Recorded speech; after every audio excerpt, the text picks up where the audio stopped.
تو میں تمہیں ایک کہانی سناؤں۔ سوا نامی ایک شخص جا رہا تھا، اس کے ہاتھ میں گھوڑا تھا، تو حضور کی نظر پڑی تو گھوڑا پسند آ گیا، تو اس کو کہا یہ بیچتے ہو؟ اس نے کہا جی بیچتا ہوں۔ کتنے کا؟ اتنے کا۔ سودا طے ہو گیا۔ فرمایا تاجرانہ غرض سے تو نہیں آیا تھا، میں تو گزر رہا تھا، اچانک تمہارے سے سودا ہو گیا، تم رکو تو میں گھر سے قیمت لے کے آیا۔ اس نے کہا میں رکا۔ حضور گئے تو کسی نے اس کو کہا یہاں ٹھہرے ہوئے ہو؟ اس نے کہا کہ مسلمانوں کے نبی سے اس گھوڑے کا سودا کر لیا، تو وہ قیمت لینے گئے۔ تو اس نے کہا مجھ سے زیادہ پیسے لے لو۔ کہا میں ان سے سودا کر چکا ہوں۔ کہا کوئی گواہ تھا؟ کہا نہیں۔ کہا مکر جانا۔ اتنے میں حضور قیمت لے کے تشریف فرما ہوئے، تو سوا نے کہا کہ میں نے تو آپ کو گھوڑا بیچا ہی نہیں۔ حضور کہیں ابھی ابھی میرا تیرا سودا طے ہوا۔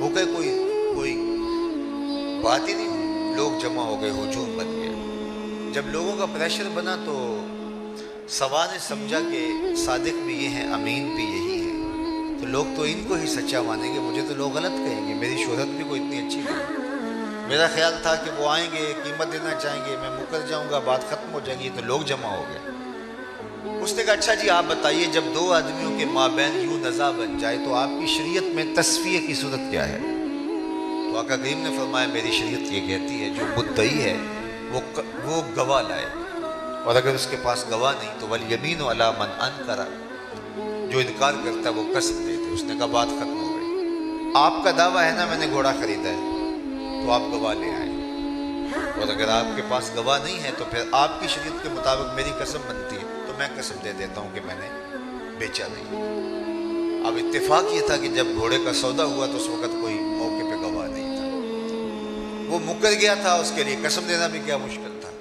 اس نے کہا جی ٹھیک ہے، آپ کی شریعت کے مطابق ہی فیصلہ طے ہوا، اگر آپ نے گھوڑا خریدا تو گواہ لائیے، نہیں تو مجھ سے قسم لے لیجیے۔ مجمع میں موجود حضرت خزیمہ بن ثابت انصاری رضی اللہ تعالیٰ عنہ آگے بڑے، سینے پہ ہاتھ رکھا اور سوا سے مخاطبت کرتے ہوئے کہا گواہی مانگتا ہے، میں گواہی دیتا ہوں۔ اللہ کے رسول نے تم سے گھوڑا خریدا ہے اور جتنی قیمت میں بتا رہے ہیں اتنے میں سودا ہوا ہے۔ اب وہ مفت تو دے نہیں رہا تھا، اس نے باقاعدہ اپنی مرضی کی قیمت سے طے کیا تھا، بس زیادہ پیسوں کے لالچ میں آ گیا تھا اور مکر گیا۔ اس نے راستہ نکلنے کا پا لیا، کہا جی ٹھیک ہے میرا مطالبہ پورا ہو گیا۔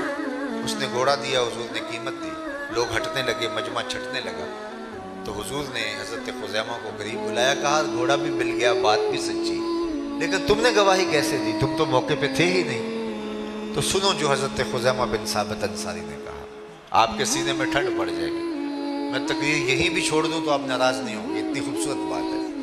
تو حضرت خزیمہ بن ثابت انصاری رضی اللہ تعالی عنہ کو فرمایا تم نے کیسے گواہی دی؟ تم تو موقع پہ موجود ہی نہیں تھے۔ تو حضرت خزیمہ بن ثابت بولے حضور گھوڑا کیا ہے، آپ کے کہنے پہ ہم نے رب کی گواہی دے دی، رب کو دیکھا تھا آپ نے کہا نا، جنت اور دوزخ کی گواہی دے دی آپ نے کہا تھا، تو گھوڑا بھی آپ ہی کہہ رہے تھے۔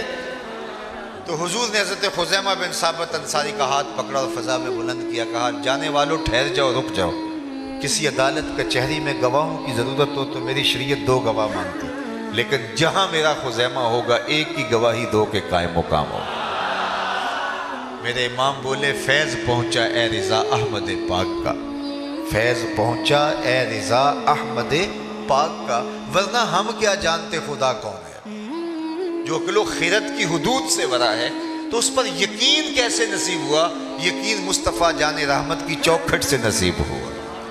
تو ساری زندگی ہم اس کا شکر ادا کرتے رہیں تو حق کے شکر ادا نہ ہو پائے کہ آقا کریم علیہ السلام کی وجہ سے ہمیں شعور ذات بھی ملا اور شعور ذات الہی بھی نصیب ہوا، ہمیں توحید کا تعقل اور نور اور ایمان اور تیقن اور یقین بھی نصیب ہوا، اور ہمیں اپنے من سے بھی آشنائی ملی۔ اور اگر یہ دولت نہ ملتی تو آج بھی ہماری پیشانی کسی بت کے آگے رسوا ہو رہی ہوتی، ہم کسی پتھر کو اپنا معبود مان رہے ہوتے۔ ایک شخص اسلام لانے کے بعد جاہلیت کی کہانی چھیڑ کے بیٹھ جاتا ہے اور کہا کہ جب میں اسلام نہیں لایا تھا تو اس دور کی دو باتیں ہیں، ایک یاد آتی ہے تو ہنسی نہیں رکتی، ایک بات یاد آتی ہے تو آنسو نہیں تھمتے۔ کہا وہ دو باتیں کون سی ہے؟ کہا وہ بات جو یاد آئے تو ہنسی نہیں رکتی وہ یہ ہے کہ میں نے ایک سفر پہ جانا تھا، سامان باندھا تو اس میں سفری معبود بھی رکھ لیا، لیکن سامان کافی بوجھل ہو گیا تو میں نے کہا میں تو اپنے معبود کے بوجھ تلے دب کے مر جاؤں گا۔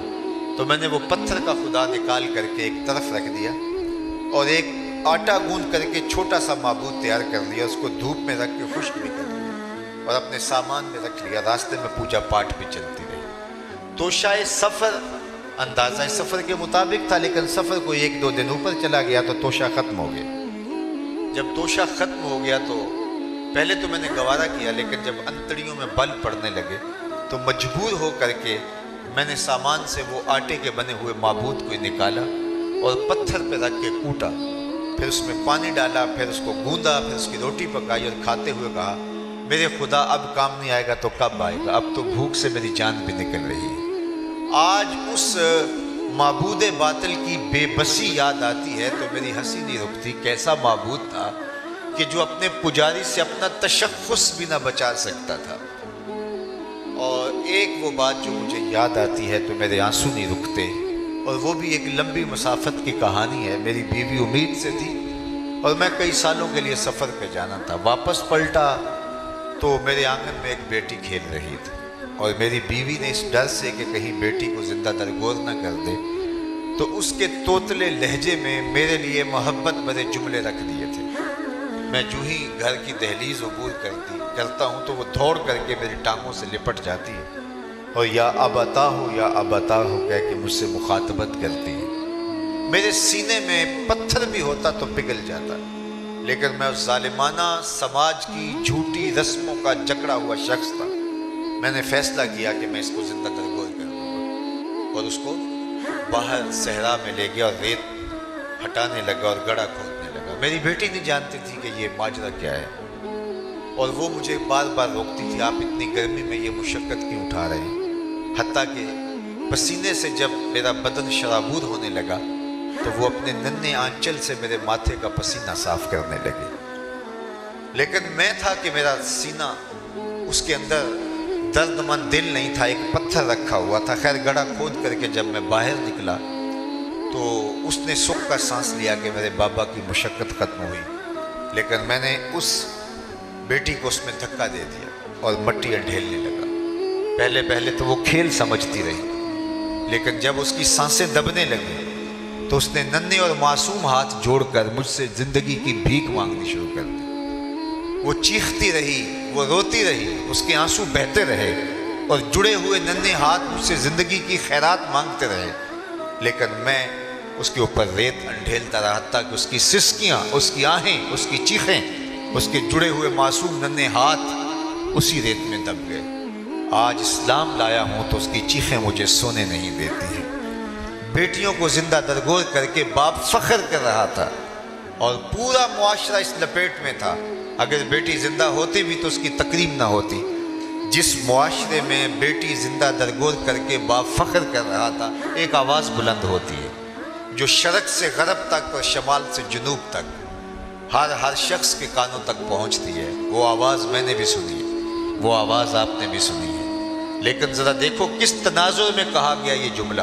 صرف یہ کلمہ محبت ہی نہیں ہے، یہ کلمہ جہاد بھی ہے۔ جب بیٹیوں کو زندہ درگور کر کے باپ فخر کر رہے ہیں، اس وقت آواز بلند ہوتی ہے، لوگوں سن لو، میری فاطمہ میرے جگر کا ٹکڑا ہے، میری فاطمہ میرے جگر کا ٹکڑا ہے۔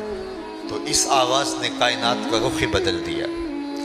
نظریات کے اوپر لگے ہوئے زنگ اتار کے حقیقی نور کو لوگوں کے سامنے رکھا اور بتایا بیٹی ہوتی کیا ہے۔ اور آج میں دیکھتا ہوں ایک بوڑھا شخص مزدوری کر رہا ہے کہ میں نے بیٹی کے ہاتھ پیلے کرنے، بھائی اوور ٹائم لگا رہا ہے میں نے بہن کے ہاتھ پیلے کرنے۔ یہ تو زندہ درگور کر دیتے تھے۔